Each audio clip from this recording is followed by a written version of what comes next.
10월 9일 수요일 기도를 돕는 그 사랑 매일 묵상. 오늘의 시편 73편 15절에서 23절입니다.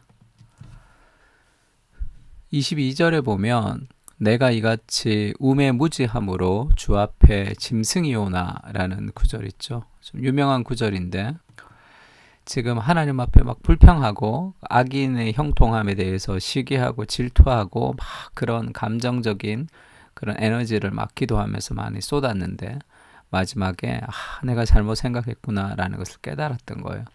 그래서 나는 주 앞에 무지함으로 주 앞에 짐승이 오나 라는 제목으로 좀 말씀을 나누려고 합니다. 15절에 보면 내가 만일 스스로 이르기를 내가 그들처럼 말하리라 하였더라면 나는 주의 아들들의 세대에 대하여 악행을 행하였으리이다.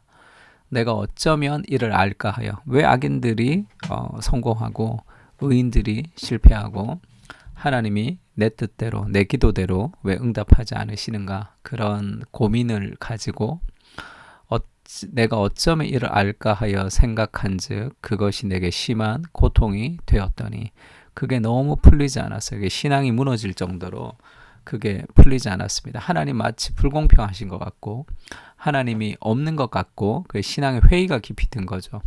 이렇게 신앙의 회의가 들 때는 아무리 생각해도 풀리지 않습니다. 말씀이나 기도나 외부적으로 뭐가 들어와야 돼요.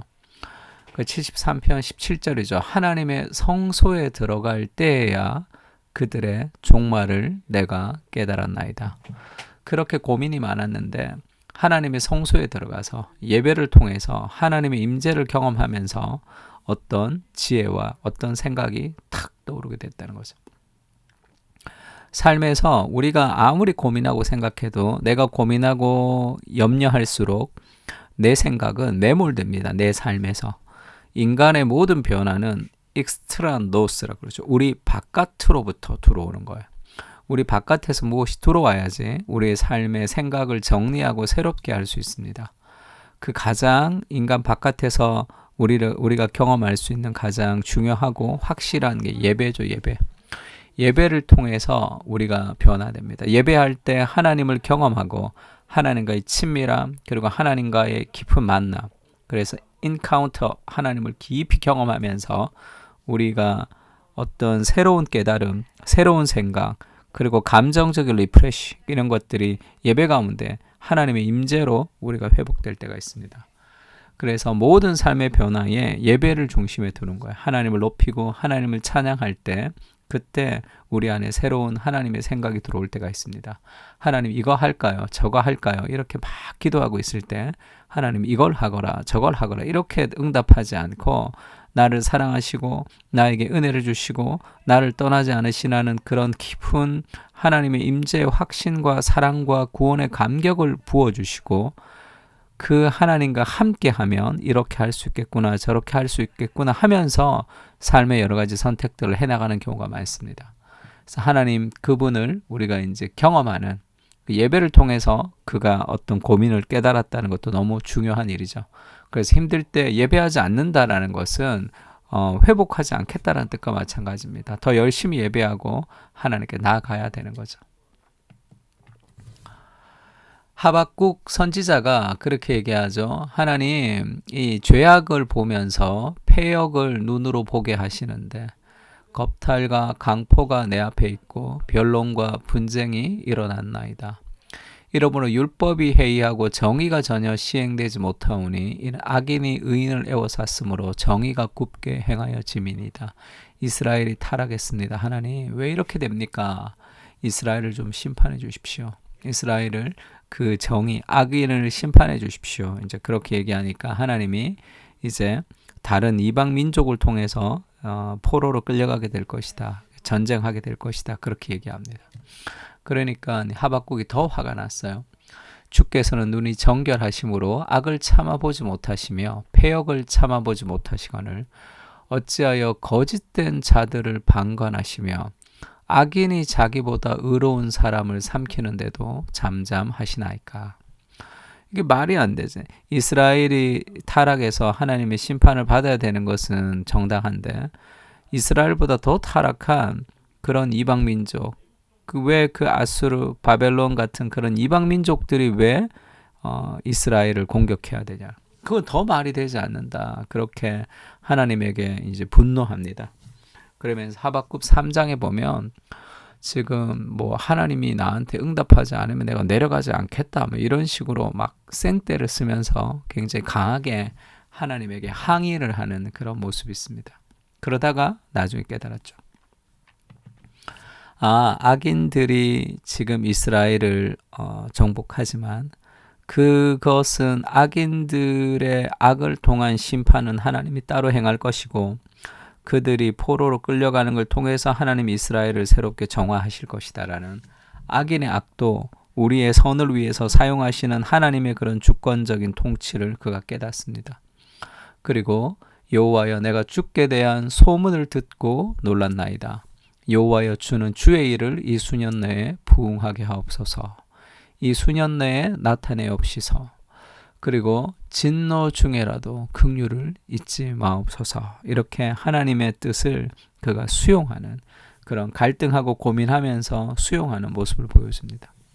그냥 처음부터 수용하면 얼마나 좋아요. 그런데 인간은 인간의 한계가 있잖아요. 그래서 늘 갈등합니다.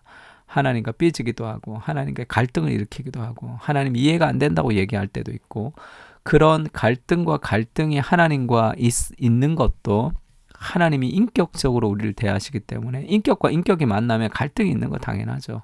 갈등도 있고 감동도 있고 감사도 있고 여러 가지 있습니다. 내 의지와 하나님의 의지가 부딪히기 때문에 늘 갈등할 수밖에 없죠. 그러면서 하나님 내 뜻대로 하지 마시고 아버지의 뜻대로 되기를 원하나이다 하면서 기도라는 것은 우리의 의지를 즐겁게 순종하는 그 과정이기도 하죠. 그래서 결국은 우리가 질투하기도 하고 자기 연민을 가지고 막 그렇게 살아가지만 내 삶의 한계를 벗어나지 못하기 때문에 그런 것이죠. 하나님의 생각을 내가 이해하지 못하기 때문에 인간으로서 왜 하나님이 이러는지 내가 이해가 되지 않을 때 막 하나님을 향해서 우리가 분노하기도 합니다. 그러니까 이 질투와 이 자기 연민의 해결책이 결국은 은혜를 통한 겸손을 통해 그 문제가 해결되는 경우가 많아요. 은혜를 경험할 때. 주께서 참으로 그들을 미끄러운 곳에 두시며 파멸에 던지시니 그들이 어찌하여 그리 갑자기 황폐되었는가 놀랄 정도로 그들은 진멸하였나이다. 그들의 악인들이 잘 되는 것 같지만 마지막 날에 하나님께서 좋지 않은 심판을 내리실 것이고 그들이 회개하지 않으면 영원한 심판이 있을 것이다. 그것을 아는 거죠. 주여 사람이 깬 후에는 꿈을 무시함같이 주께서 깨신 후에는 그들의 형상을 멸시하시리이다. 내 마음이 산란하며 내 양심이 찔렀나이다. 내가 이같이 우매무지함으로 주 앞에 짐승이 오나 내가 항상 주와 함께하니 주께서 내 오른손을 붙드셨나이다. 하나님을 향해서 막 비판하고 막 욕하고 하나님을 향해 대들고 했던 그것이 내가 얼마나 이해가 부족했던 그런 주님 앞에 짐승과 같은 인생이었다. 정말 내가 무식한 내가, 무지한 내가 하나님 앞에 아는 척을 했구나. 내 생각이 맞는 것처럼 살았구나라는 하나님의 은혜를 경험한 삶의 겸손이죠.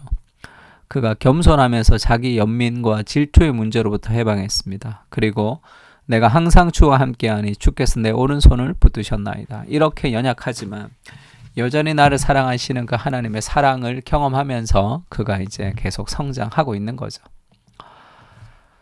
바울이 그렇게 얘기합니다. 왜 이스라엘은 하나님의 선택받은 민족이 예수님을 거부하고 이방 민족들이 왜 다 예수님을 믿습니까?